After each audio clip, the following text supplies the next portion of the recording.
విద్యాశాఖ 2 బాగుపడతాయి. దస్పలా హోటల్కి పోయి డిన్నర్లు ఇస్తారు, దస్పలా హోటల్లో బిజినెస్ డీలింగ్స్ చేస్తారు ఫ్రీగా. మళ్ళీ ₹1 కట్టారు దస్పల్లాకి, మీ మంత్రులు కావచ్చు మీరు కావచ్చు. మరి అతను లీజుకి తీసుకున్నాడు, మన ట్యాక్సులు ఎందుకు ఎగ్గొట్టిండు, ఎగనామం ఎందుకు పెట్టిండు? జిలాబిహార్ సంగతి ఏంది? జిలాబిహార్ దగ్గర ఎందుకు మీరు పైసలు తీసుకోవట్లే? అది కూడా ట్యాక్స్ ఎగ్గొట్టింది కదా, ఎందుకు తీసుకోరని చెప్పి నేను అడుగుతా ఉన్నా. మీకు సాధన అయితే లేదు అదే ట్యాక్సులు వసూలు చేయడము, పైగా మీ అన్నదమ్ములు మొత్తం దోచుక తింటా ఉన్నారు, విపరీతమైనటువంటి బ్లాక్ మనీ కూడబెట్టుకుంటా ఉన్నారు.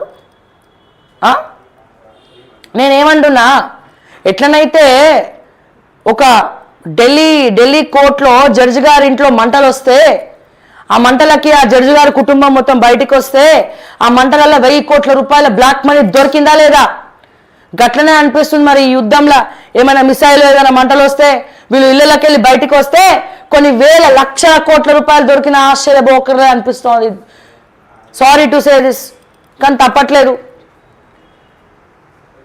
నవ్వుతున్నారు, పక్క రాష్ట్రాలలో నవ్వుతున్నారు రేవంత్ రెడ్డి గారు, పక్క రాష్ట్రాలలో నవ్వుతున్నారు. అంటే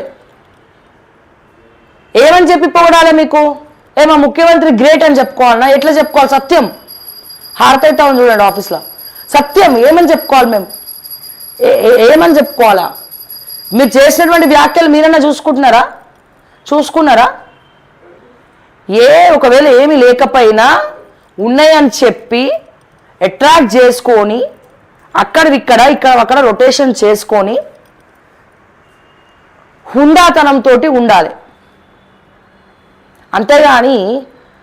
అంతేగాని ఎన్ని హోల్స్ ఉన్నాయో, ఎన్ని లూప్ హోల్స్ ఉన్నాయో అన్ని బయట వేసుకొని, అది కూడా ముఖ్యమంత్రి పొజిషన్లో ఉన్నటువంటి వాళ్ళు మాట్లాడడానికి ఎంత అసహ్యంగా ఉంది. అది వినడానికి చాలా అసహ్యంగా ఉంది.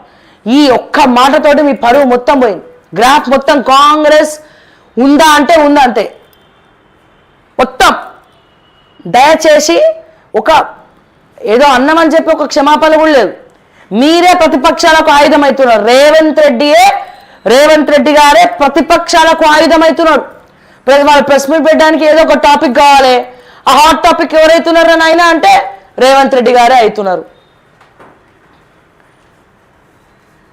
సో అంటే ఆలోచించండి, ఎటువంటి పరిస్థితులకి దిగజారిపోతున్నారు. మరి మీకు ఎవరు చెప్పేటోళ్ళు లేడా ఎందుకు ఇట్లా చేస్తున్నారు అని చెప్పి?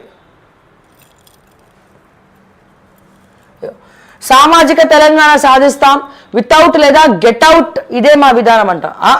వితౌట్ లేదా గెట్ అవుట్ అంట. రాష్ట్రాన్ని 20-20 మ్యాచ్లా మారుస్తాం, పెట్టుబడులకు రక్షణ కల్పిస్తేనే ఆర్థిక అభివృద్ధి, విద్య, వైద్యం, ఉపాధి మా ప్రాధాన్యత రంగాలు, ఇన్వెస్టర్లకు విశ్వాసం కల్పిస్తాం. బెంగళూరు మీడియా జూమ్ మీటింగ్లో సీఎం రేవంత్. ఆ పక్క రాష్ట్రంలో ఇట్లనే బిల్డప్ ఇస్తారు. మరి అడగలేదా మరి క్వశ్చన్? మీరే కదా లేదని చెప్పినారు అని చెప్పి అడిగే ఉంటారు కదా సార్. యుద్ధ వాతావరణంలో అందాల పోటీల మిస్ వరల్డ్ పోటీలను వాయిదా వేయాలి, పాలన చేతకాని సీఎం రాజీనామా చేయాలి. BRS MLC Kalvakuntla Kavitha operation సింధూర్కు మద్దతుగా ర్యాలీ. నేడు మిస్ వరల్డ్ పోటీలు ప్రారంభం. ఇప్పటికే నగరానికి చేరుకున్న వివిధ దేశాలకు చెందిన భామలు ముఖ్య అతిథిగా హాజరుగానున్న సీఎం రేవంత్.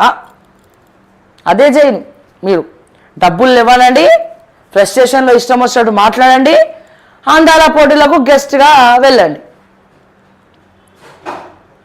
డబ్బులు లేవు, నన్ను కోసిన పైసలు రావు అంటారు, అందాల పోటీలు చేస్తారు. నన్ను కోసిన ఏం రావు అంటారు, అందాల పోటీలు చేస్తారు. ఇండియా పాకిస్తాన్ వార్ అవుతుంటే IPL మ్యాచ్ క్యాన్సిల్ అయింది, కానీ మన రాష్ట్రంలో అందాల పోటీలు క్యాన్సిల్ కావు.